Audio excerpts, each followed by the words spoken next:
Hey everyone, I'm Anthony Gethers. And I'm Greg Weiss. And we are good dudes with bad hearts. No, literally. Our hearts are broken. I have heart failure. And I have a transplant. We never thought we'd have heart problems. But we do. And they're real.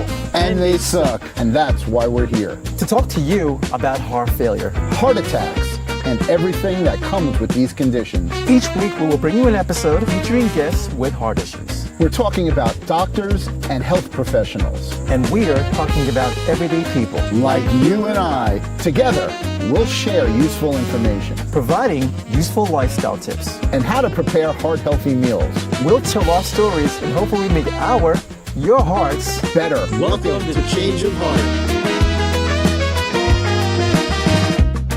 Hey, what's up, everybody, and welcome back to yet another episode of Change of Heart. And today I'm here with my co-host, Greg Weiss, and we want to thank everybody for the great comments and reviews we're getting and bringing the subject of heart disease to light in an honest format. And today we have a very special guest. We have Tracey Hathaway, and Tracey's going to tell her story. And she's going to start, Anthony, with the first question. What the hell happened? Let's talk about the history of it. Boy, straight to the point. That's what we do here. That's what we do here. Straight to the point. No warm up. No. Just straight to the point. I love it. I love it. Unfortunately, no foreplay is required for something that involves heart. You just gotta go into it. Think about when you're gonna get my story. Greg, what's it called again when you do the clear? Oh, a defibrillator. Defibrillator. What doctor, what EMT guy goes, you know something, let's give her a warm up first. And yeah. We don't warm you up. Just jump on it. Yes. That's the way it goes. Yep. Well, here you go. Here you go, straight to the point. So in 2011, I actually had a minor heart attack. One of the things that I didn't realize that was happening was, I'd feel my heart beating extremely fast. I'd have shortness of breath, and I would just chug a bottle of freezing cold water. I was leaving bottles of freezing cold water in my freezer. And was chugging them right before they crystallized. So I was on the phone with my daughter, and I happened to have one of those episodes, and she was like, "Mom, what's wrong with you?" And tears just started coming out of my eyes, and I was like, "I'm just having these problems, but I'm gonna go get some water." And she was like, "Mom, what is it?" I said, "It's my heart, honey, but I'm okay." And she said, "If you don't get to the hospital right now, I'm gonna call your sister. I'm gonna call my aunt." And at that point in time, I hung up with her. I went to my freezer. I chugged some water, and my sister FaceTimed me, and she's like, "Hey sis, what's going on? Your daughter just called." So I was like, "Sis, I'm okay. Look, I need to be okay through tomorrow because I actually have an interview for another school. So I'm going to make it to the interview, but I'm just going to keep chugging this water." Okay? Because that's the only thing that actually makes me feel better. And she said, "Sis, if you don't get into your car right now and drive or call an ambulance, I'm going to fly down to where you're at." And at the time I was living in Austin. My sister was actually living in Massachusetts. And, from there, I promised her, that was my baby sister. And when I promised her something, I definitely followed through. So I promised her that I'd take myself to the hospital. I put 3 bottles of water in my car and drove myself to the ER. Wow. And now, were you at home? So you were at home at the time this happened? I was at home watching TV. Whoa. Wow. And you drove yourself there. You didn't have any major issues on the way. You weren't like, you weren't at the point where you were just like feeling Out of breathing sorts. heavy, or Yeah, I would feel like lightheaded, and there'd be like a shortness of breath, and I'd feel pain. But I would open up a tapping the bottle of gas, water. tapping the brake. Yeah, That was me. Mm. That was me. Wow. So you had that happen. Now, once you got to the hospital, like once you arrived at the hospital, like what did you do? Did you walk in there and go, "Shit, I can't breathe. I'm having a heart attack"? I walked in and I said to the people in ER, I says, "Look, I think I'm having a heart attack." And they sat me in a wheelchair and they said, "There's no way you're having a heart attack." And I said, "Yeah, I think I'm actually having a heart attack." And they said, "Well, how many fingers do I have up? How did you get here? Did you drive yourself?" And I was like, "Yeah, I drove myself. It was about a 20-minute ride." Wow. Wow. You didn't break any laws, no local laws from running any traffic lights to get there? I walked from the parking lot into the emergency ward, and they're like, "Okay." So they took my blood pressure immediately, and my blood pressure was off the Richter scale. And they do you remember the numbers? It was like 210 over like 180. Holy shit. And they were like, "What? How did you?" They said, "How many fingers do we have up?" And I was like, "Look, you got 2. I can see. Wow. There's nothing wrong with my sight. I just need some ice cold water." They took some blood and they put me into a room, put a nitroglycerin pill under my tongue. And they came back and they were like, "Yes, you've had a minor heart attack." Wow. Okay. Wow. So when you say minor, I mean, see, Greg, you know more about this stuff than I do. So what determines minor versus a major heart attack as far as that goes? After the blood test, but something happened that she skipped a rhythm and her rhythm went out of control, I think. And I'm sure you know that something's wrong, and she had the awareness to get help. And that's the first part about saving your life is understanding that you're not going to just put it off, that you took the advice and went and did something. And that's the hardest thing most people do. Yep. So, okay. So what happened? What was next after that? So they kept me, in the hospital, and they came that night, and they said to me that the next day they would be going into my groin, so to see if I actually needed a stent. Okay. So, they prepped me for that. They had me under, watch, was giving me medication the whole time to bring my blood pressure down, to make sure that I wasn't having those crazy heartbeats again. And when they prepped me for surgery that next morning, when they went in, the doctor said to me, he said, "Wow, this is really strange." And I said, "What's up? What'd you find?" He goes, "Look, you don't need a bypass whatsoever. You don't need any stents." He said, "Was you an athlete at one point in time?" At that point in time, I was about 135 pounds heavier than. Wow. But what are you? But you're about 5'7", 5'8", 5'9". Yeah, You're pretty tall. 5'8". I'm 5'8". 5'8". Okay. And so he said, "Was you an athlete?" And I says, "It was so many eons ago that athlete doesn't even come into my mindset at this point in time. I hung my shoes up years ago." He said, "Well, let me tell you something." He says, "You being an athlete actually saved your life." Wow. That's crazy. Good for you. Wow. So if you were like the average American, then you would not be here right now having this conversation. But you have no cloggage. There was no need for a bypass. Bypass usually says cloggage. Right. There was no cloggage. There was, he didn't have to put a stent in. There was no bypass. And I was just amazed because I was eating terrible. Really? I mean, I used to stop at this place every day and have some tacos and queso and queso and chips. You You were living the life.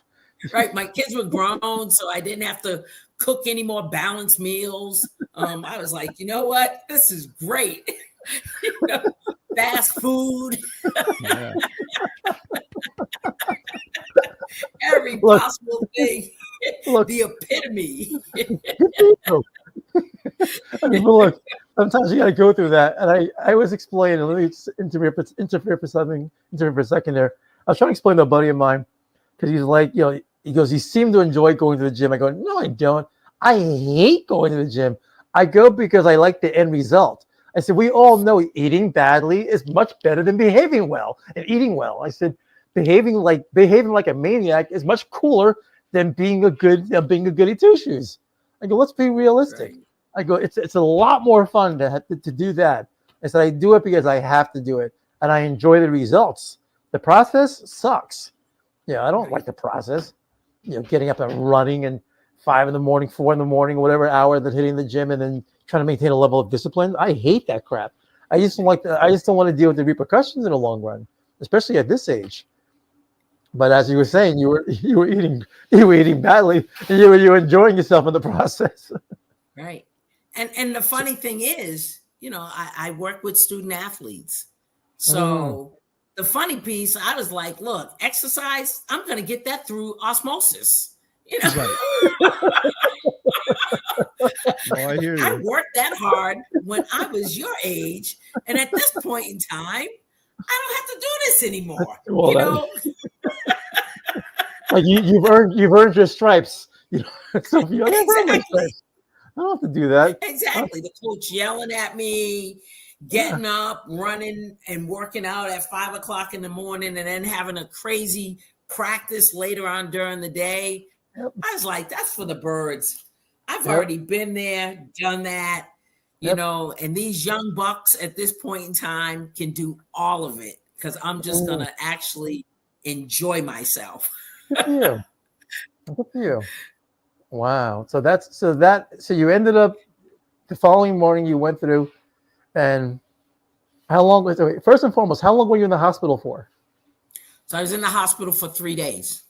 Okay, 3 days. So you were out, you had surgery, and they had you out pretty quickly in that way.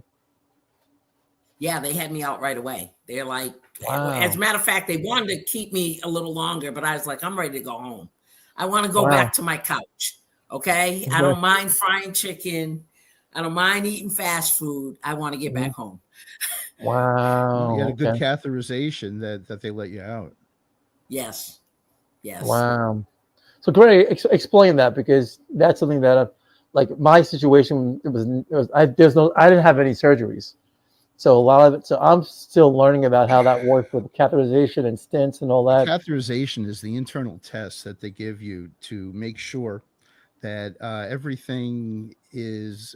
It gives them a real-time look at everything that's going on, and most people get a catheterization if they're having symptoms, and Tracy had symptoms, and the results of it, though, determine where the next steps are. And if they let you out after 3 days, you were definitely in good shape, because they didn't see any of the common signs that would keep you there or need a stent. Exactly. Oh, wow. So, okay.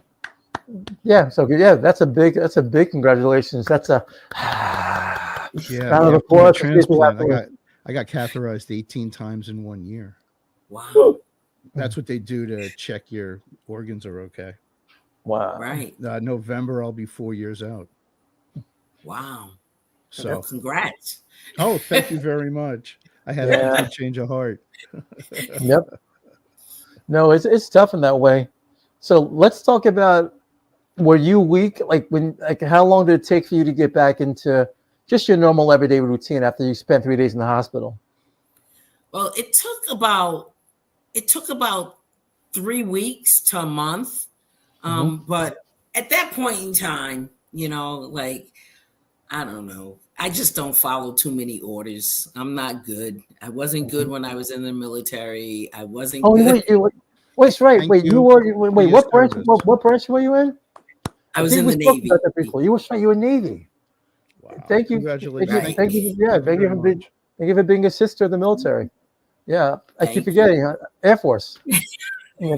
No, Most of those is funnier. Yeah, Marines break our balls. Marines go like I ran into a cop recently. He goes, what branch were you in? I said, I was in the Air Force. He goes, I thought you said you were in the military. Because the Marines. The Marines are like, oh yeah, I thought you said in the military. Because they're such a small, tight unit that for them, they don't even recognize the Army for the most part. No, so yeah, my VFW, we're always breaking each other's balls about our positions. All right, so you don't follow. How do you sustain being in the Navy without following orders? I played basketball. That's what I did. I literally was like, how do I get out of my duties? And I tried out for the all Navy basketball team and made it. Wow. So I traveled and played. Yeah, I tried joining the marching band. They were like, sorry, bro. We have other positions better for you. You're a highly skilled individual. You're gonna do some special ops stuff. We're not putting you. You're not gonna be walking down playing bass. They're like, nope, sorry, bro. No, you'll be out. You'll be out there. That's crazy. Yep. So I was fortunate. I just traveled and played ball for them. And it was a great experience. But I didn't follow orders. I was I was a rule breaker, always have been. My parents were like, oh my God, you are such a rule breaker. We don't know what we're going to do with you. So really, the doctor said to me, look, we want you to take 6 months before you get back into your normal activities. That's usual. And I was like, okay, 6 months. So after about a month, during the first month, I went and I bought myself a camera. I was like, you know what? If I'm going to die, I'm going to have some beautiful pictures. And I'm going to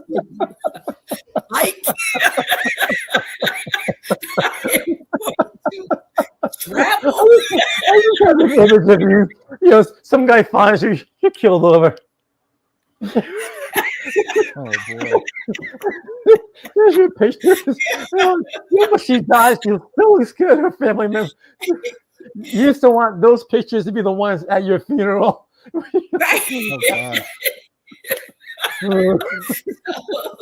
I called my baby sister up and I was like, where do you want to go? And she was like, well, sis, we can go to Vegas. And I was like, okay. And it was her 40th birthday. And I was like, not a problem. No stress in Vegas. Exactly. What happens in Vegas stays in Vegas, right? So, we're in Vegas. And I was like, you know what? If this is my last breath, I want to take a helicopter ride over the Grand Canyon. Oh, wow. And that's your 40th birthday gift from me.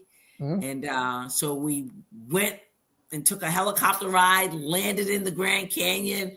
I was snapping away with my brand new camera. Good for you. Were you doing a lot of selfies going, look at me. I'm here. I'm in the Grand Canyon. I'm alive. There you go. Snap. I mean, that's a great way. If you happen to go, that's probably a great way to go. Exactly. And then I got back home. She flew home. I flew back home. And then I climbed a couple, cliffs, took some pictures there. I was like, okay, I guess I'm okay because nothing has happened. Wow. And I have some beautiful pictures. And you did that all within, you said you were in hospital 3 days. That was within 2 months, a month? 2 months. 2 months. Man, that's pretty ballsy. That's awesome. That is awesome. Yeah. Because look, most time we don't hear stories like that. We hear, it's the total opposite. You're short of going skydiving. Well, if I wasn't too heavy, I would have. You're like, I'm going to skydive in the Grand Canyon. No big deal. No shit that can get me out. Parachute gets lodged on it. Sometimes it's incredible. Yep. Exactly. Oh, wow. So no, you didn't do any food therapy. I mean, I say food therapy. Did you go straight into eating your normal old diet, eating badly, or did you? No. Okay, Yeah, I definitely changed that up because I was frying, a lot of chicken. I was eating a lot of fast food. okay, It's easy for me to fry wings, and I was living in food mecca. okay. I was in Austin, Texas You at were the in Austin, time. Texas, so you had a lot of barbecue and Yeah, a lot of a lot barbecue. of Absolutely that's the place terrible you could. food. Well, Not it's really, terrible but for you, but it for tastes you, but it's it tastes good delicious. going down. It's just terrible once it lands. Then it's not the best to have. Yeah, That's right. that would be scary to be around such temptation, because that sounds like it's a lot of good fun stuff. Wow. So as far as drinking, like, were you Exactly. hydrating a lot? Were you drinking water? Were you a big soda drinker? So I was never a big soda drinker. So that was never ever the case in point. Okay. I was a big water drinker, and then I Okay. love my whiskey, to be honest. Okay. Hey, I found some real nice whiskeys. there you go. You got Grace's I attention with I the can whiskey. relate to this.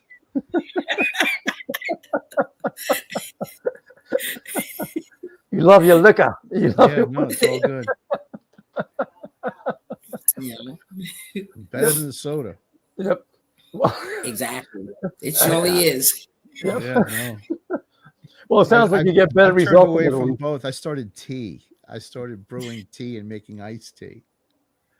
That's my new thing. Right. Wow. Yeah, but So whiskey, oh yeah. now, when I last spoke to you, now let me backtrack. See, Greg, I met Tracy at an event that we were working at. Obviously I was directing video there, and then Tracy and I were talking about the whole thing about heart, and she mentioned she had the heart thing, and I was like, "That's Now I cool." remember. Okay. Yep, yep. And I said I want to get you on the. It was you and the really tall Indian woman named Priya, super Yes. tall. She's like 6'4", 6'5", like taller than every human being in that building. So she ended up having a heart issue, and she's still trying to debate the issue whether she'll come out or not. But that was really interesting that we were talking about that, because you went from the athletic thing, and then you mentioned you had the heart thing, and I think you were going into the hospital for a checkup or something, or you were doing a follow up at the time. For my second ablation. So I've Yes, had yes. Yeah, I've had a couple. I've had a couple ablations. So in 2020, I started having an unusual heartbeat. I would go from super high, which would be like 160, 170 at rest, Mm, and then it would drop to like wow. 38, 40 beats a minute. Mm, And they couldn't figure out, after all these stress tests and MRIs, my cardiologist decided that what he would do is he did an MRI, and he also did a scan, and he realized that it was a part of my heart that he wanted to ablaze. okay. Mm-hmm. With the ablation, he felt as though by putting me under a controlled heart attack in 2020, he felt he could isolate that part of my heart. And it was Okay. the lower chamber, the lower left Okay. chamber of my heart, that was giving all the unusual heartbeats. And he felt by ablazing that, he would determine whether I actually needed a defibrillator, because his biggest concern was, would I have a silent heart attack Whoa. because of my spikes and my Okay. drops. Okay. Greg, explain how that works when they do the controlled heart attack, because It happened to me. It was before my transplant and after my LVAD. I had the heart pump, and I had abnormal rhythms. and I had the same episode where it was a tremendously high pulse rate. And what they do is they literally, like a car engine, they take your key, they shut it off, and they turn it on again, and everything resets and you run normal. And it sounds a lot simpler, but it's a very scary thing to have done to you. And I had one, and thank God it was in front of my cardiologist that I needed it, and he had it, ordered, and we did it in the next morning, and it was really, it's hard to describe what you go through. Just that what they're telling you have to go through to start normal again is very unsettling. But are you awake for that when they do that? When they do Yeah. the control, Yeah. so you're awake. Do you feel anything? I mean, like, the only reason why I'm asking that, because you hear the word controlled heart attack, it always sounds nerve wracking. Like it can go in the wrong. It can just go in the wrong. Like things. It just sounds like it's a recipe for anything to go wrong. They do it because they don't have an option. But I'll let Tracy talk about her experience. Oh, absolutely. You are awake, Anthony. Mm. And if I had to describe this pain, I'm not a crier. And it was the most excruciating pain that I could feel in my heart and couldn't move.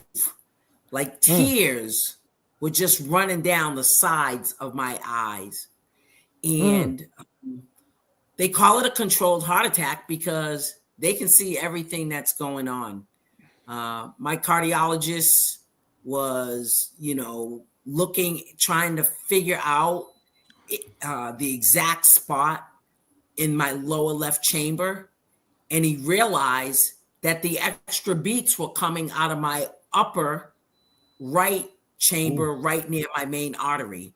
So they had to switch the surgery midstream. So something that was supposed to be a 4-hour surgery with a couple hours recovery, it ended up being almost 7 hours. Whoa.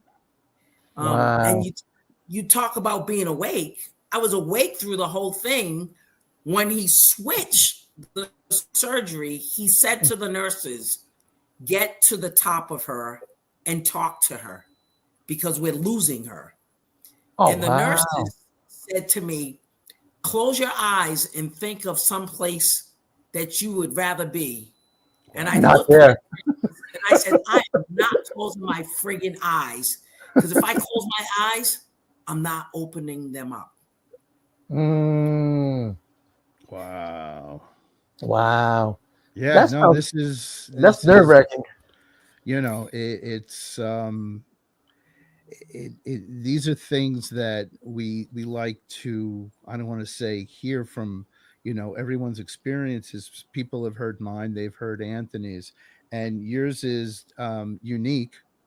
And what we try and do is give that first person experience about, what it is that, what would you tell other people that you went through this, and you never expect anything that's going to happen like that.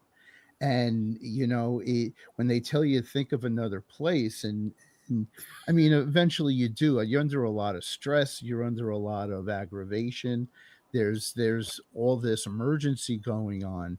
And when you got through it, what were you feeling? I mean, through it. Through the whole process? When you say through it, Greg, No, what, the surgery what? after you recovered, like you were in the recovery room and it's over and they say you did fine. Well, I was in the recovery room just thankful. Just it just felt like I was exhausted. And all I did was I just cried and cried, to be honest. It was tears of joy that I was still here. I called my daughter and right blessings away. and you pull through and you move on. Yep. And Right. just I've been through it a couple times, and you always look to a higher power for your your strength, and Absolutely. and it changes you, and it puts you in a new perspective.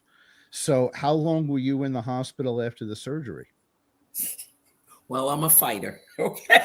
It sounds like Oh, 48 I hours. figured that much based upon what little I've learned about you. I figured that you're someone who does not mind kicking ass, and at I'm the a same fighter. time, yep.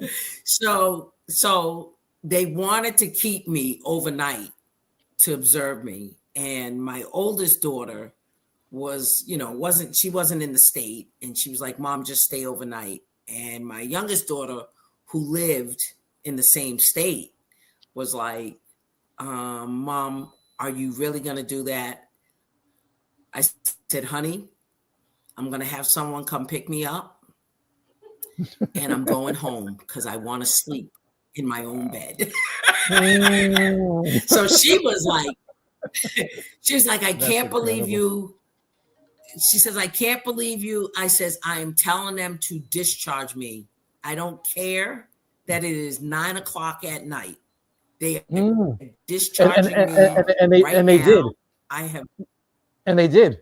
and they did. And Wow, that's incredible. Yeah, and they did. That's And really she came incredible. to pick me up. That's incredible. Wow. You said, I mean, what did you say to convince them to let you go? Well, I did everything they said I needed to do. I walked and I used the bathroom. And I said, there's no need to keep me here. Like, you want me to lay in your very uncomfortable bed when my bed at home is very comfortable. I will not drive. I will have someone come pick me up. And my daughter had to sign off on everything. Like, Wow. you know. And how old was your daughter at the time? So she was 31. Okay. Wow. And she was like, Mom, you're going home. Okay. Are you sure? You're like, yeah, get me out of here. That's Yeah, incredible. she was like, I'm not going to fight story. you. She says, I'm Wow. not going to fight you, Mom. I said, there's no need. We're not arguing. I'm going home. I want to go home and sleep in my own bed. Mm. Wow. All right. Let's fast forward to where you are today. So now, how are you eating now? Like, what's your diet like now? What's your lifestyle? What's your lifestyle like right now, current day, 2024 in October? So I eat more balanced. I can really feel when I'm eating way too many meats and way too many fats. I've taken things like, I'll eat chips every once in a while, greasy things like that, but I just can't do a lot of it. Okay. I also have added quite a few more vegetables into my diet. To be honest, it's more like when my kids were younger. I cook more like that. I don't eat out a lot. So that's one thing that has definitely changed. As far as exercise go, my fiance and I, we have a dog. So I walk, my dog, at least, once a day. Sometimes I do it twice a day. We, walk anywhere from a mile to, almost 2 miles. When I feel energetic, I'll go ahead and do some yoga or Pilates, but, and then I've lost about a good, 45, 50 pounds. Whoa. So, tell me about that journey. Like, what did you do to lose that much weight? And how long did it take you? It took about a year, but it was just dropping because I actually changed my diet. That's so. And you drink, and you're a water drinker. Therefore, since you don't drink soda, you're not holding on to the sugar. Exactly. Which, of course, exactly. Wow. Wow. And I also don't drink as much whiskey as what I used to drink either. So, I could. Greg is disappointed in that. You cut that on the whiskey. We have another show because we're both bass players, and if I partake, it's usually when I'm socially performing. Yep. But at home, not really anymore. Right. Okay, so you cut down on whiskey. You cut down on the whiskey, cut down on a lot of the meats. I'm assuming you're not doing as much fast food. Sounds like you're not doing a lot of fast food at all, which is awesome. So therefore, so now you can. I can't eat it. So you did a complete 180, which is awesome. And do you That's awesome. do you have a particular vegetable that you like that you guys prefer to eat, or you just kind of went and just kind of integrated into your diet? Well, I cook a variety of vegetables. I'm a pretty good cook, so it makes it really Okay. easy, Mhm. for me to cook. And I love broccoli. I love Brussels sprouts. I like eggplant. I make power bowls. Okay. By making my own sauce and doing whatever I need to do with it. So the reality of it is, there's no vegetable that I won't try. Okay. As long as it doesn't eat me first, I'll eat it. Okay. So The way to look at it. What are those names? Greg, remember the back of the day, the Venus flytraps? Yes. Like you saw, Yes, I just be do. happy. Like I always, as a kid, would have dreams that because we eventually got one, and I always had dreams that not a dream, but a nightmare that I would wake up and that this Venus flytrap that was like a few inches tall would like wake up and be like 7 feet tall. It would swallow me up out of bed. That's great. Wow. So now let me ask you this: like we talk about the foods that if you can get away with eating a food that you once loved that you might have removed from your life or your diet, what would be your dream food that if you can get away with it, what would that be? You can get away with eating. I'd fry chicken and eat collard greens made with ham hocks every day. Nice. Hands down. And some candied yams and some macaroni and cheese. That Hands is down. Nice. always love laughing because you've ever gone to a funeral where especially this. Greg, I'm going to bring you into the black household. There are a lot of black Southern households here. You go to a funeral where the guy died of a heart attack, and then you go to the repast afterwards, and the same food that killed him, they are serving you at that funeral, at that repast. I think that may be universal because comfort food in general Yep. is generally of clogging nature. Yes, absolutely. But just the way you said, the collard greens usually with the ham inside of it. It's not just the veggies. All the nutrients have been boiled out of the collard greens, and you have the ham or a ham hock, and then most people make it really soggy, so there's no crunch to the vegetables. All the nutrients are gone, but it tastes so good.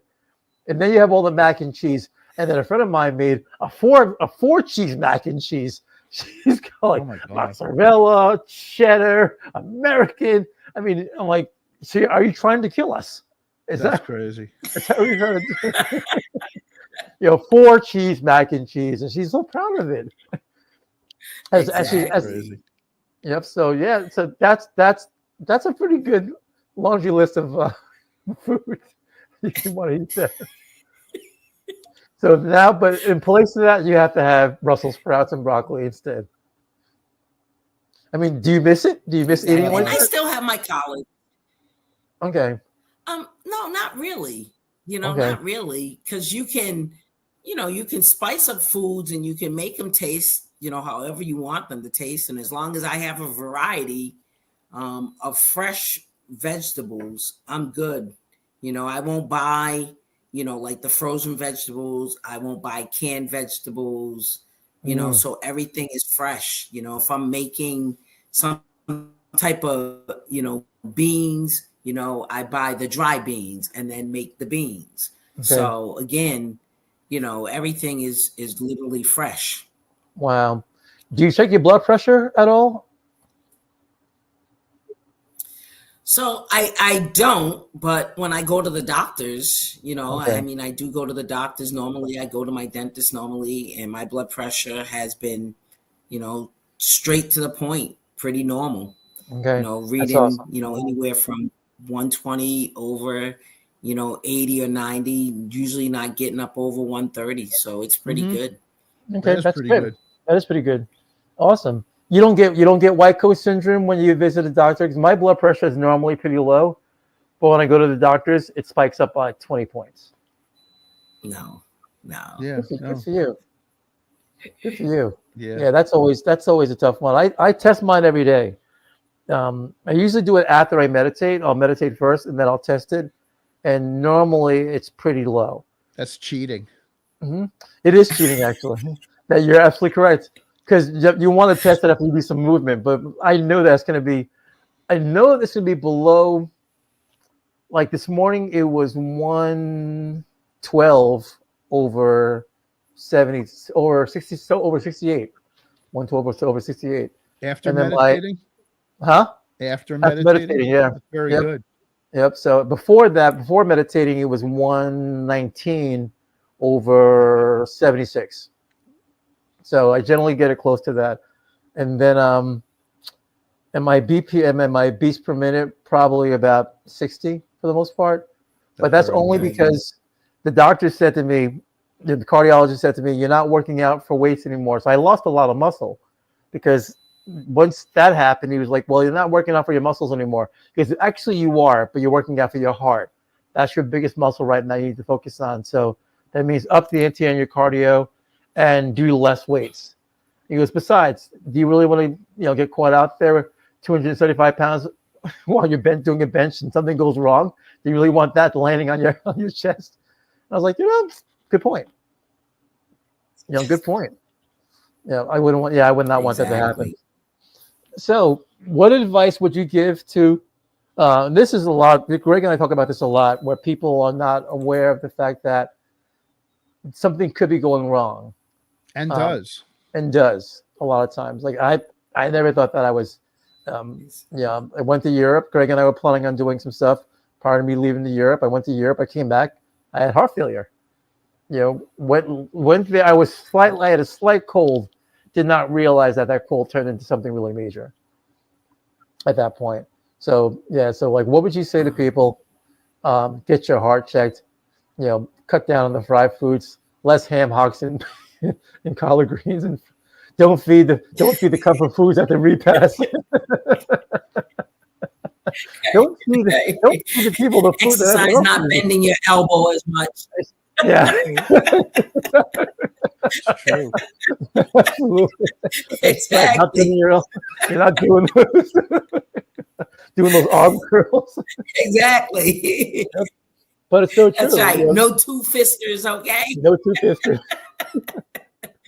Speaking of two-fisters, have you ever as an athlete, did you ever go through that phase in college? Oh, absolutely. Absolutely. What's funny is when I was in college, I used to have to eat, before I'd have my physical, I would have to eat a couple bags, and when I say bags, big bags of potato chips to bring my blood pressure up, because my blood pressure was actually too low. So there were things that I was doing as a child that, to me, I was just like, look, I just want to play ball. I don't care how I do it. I want to play ball, not realizing that there's probably some things wrong then, you don't realize that, Wow. You're correct. So, that happened. And then all of a sudden, when I had kids, my blood pressure shot up to be uncontrollable. Okay. And then, they put me on medication, and I'm saying, okay, I'll just take the medication. They got it back under control. I had left a very stressful job. Raising kids is no stress. Okay. I'm sure. But the the advice that I'd give somebody, in my situation is like, if I had to give my younger version some advice, is make sure that you are doing something that keeps you active, and then realize all the things that you were doing when you was a child, that your body after a while tells you can't continue to eat or do that. So you have to find things within your diet that you still like, because I think when you go on a diet, you actually kill a piece of yourself. Your body yearns whatever you're trying to take out, right? Yeah. But if you convince yourself that you are just adding something new and it's healthier, then you're not going to feel like you are taking something away. So that would be some advice that I give. Okay, awesome. Tracey Hathaway, thank you very much. Yep. Thank you. Thanks for telling your story. Yes, absolutely. Thank Are you you, on any Dan. medications right now? So you taking any yes, I meds? am. Okay. Yeah, I take diazepam because I just recently went back in for another ablation, Okay. another controlled heart attack. This is And recently. when they did just recently, Okay. in August, and Okay. when they sped up my heart for the heart attack, they couldn't find the abnormalities. Okay. So they were like, okay, we're just going to continue to keep you on your heart medicine, and you will come back and have a stress test, and then we will do another MRI and another scan. And so now they're going to be regularly doing stress tests and scans and MRIs, and then just watching and seeing what happens with the medication. Okay, but you're allowed to tell the tale. That's super awesome, man.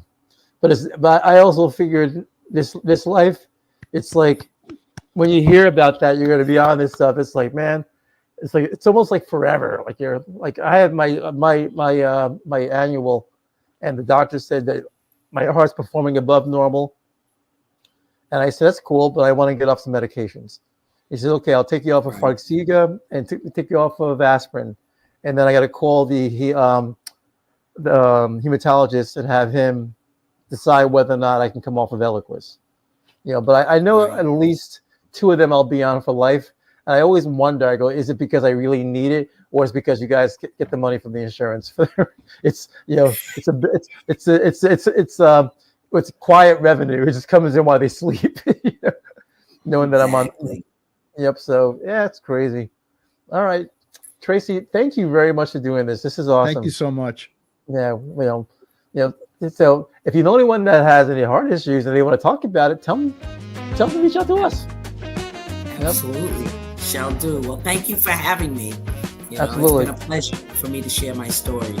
Awesome. Tell your fans, say hello. Okay, we'll do. Okay. All righty. Nice meeting you, Greg. Thank you too. Nice meeting you, Tracey.